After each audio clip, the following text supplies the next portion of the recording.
તમારો ભાગ્ય કેમ મને દેખાતો નથી? ગયો છે ક્યાં? દેખાતો કેમ નથી કીધું તમારો ભાગ્ય? મારો ભાગ્ય ઈ ગયો છે હમણાં દયામાં 40-45 લગભગ લઈને ગયો છે. મેં કીધું અહીંથી ઓનલાઈન મોકલી દે ને તે ના પડી કે ઓનલાઈન ડાયરેક્ટ મારે લઈ જવા બરોબર.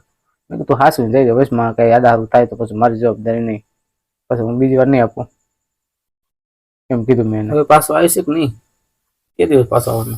ઉપાડ દેવાનો છે ને? પાછો આવે છે અહીંથી દવા પાછા નાખશું તો એ પાછો આવે છે કે 45 લઈને ગયો છે તો કઈ 45 લઈને પાછા જ નહીં આવે. હવે ફોન પાછો હોય છે જે દવા નાખી દો, હવે દવા પાછા બીજા નાખી દઉં થઈ પાછો આવે છે. એમાં આવું છે લોકોને બધા શું ખબર છે, જેની વસ્તુ ઉપર મોહ ઉતરી જાય ને એ લગભગ એની રહે નહીં. એટલે 99% લોકોને બધી મોહ ઉતરી ગયો છે ખેતીવાડી ઉપર. કોઈને કામ કરવું નથી બરોબર. કોઈને કામ કરવું નથી ને બધાને વાવવા દઈ દેવું છે. એટલે મોહ તો ઉતરી ગયો, ખેતી ઉપર મોહ ઉતરી ગયો. એટલે જે વસ્તુ ઉપર મોહ ઉતરી જાય ને એ વસ્તુ લગભગ આપણે રહે નહીં, ન રહે હોય 100%. આજ નહીં તો કાલ નહીં તો ગમે તે દી એ આપણા હાથમાં તો વસ્તુ જાહે. જો આમ નામ રહે ને તો થોડું ઘણું કામકાજ આમ તેમ કરે તો નહીં વાંધો આવે.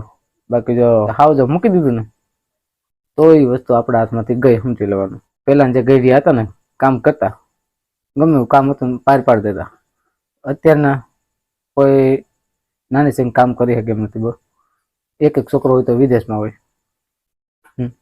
બહાર હોય, કોઈ મુંબઈ હોય. વધુ કોણ ગઈડિયા જાય એટલે ખેતી ઉદાસ, ખેતી પૂરી એટલે વાવવાના કોણ બધા ભાગ્યા. ઓલા ને મહિને લાખ 2 લાખ 1.5 લાખ કામતા હોય એ તો કઈ આવવાનું નથી, એ કઈ આવવાનું નથી બરોબર. એટલે શું થયું, આપણે વસ્તુમાં મન ઉડી જાય, જે વસ્તુમાં આપણું મન ઉડી ગયું એ વસ્તુ આપણે ન રહે ભાઈ, 100%ની વાત.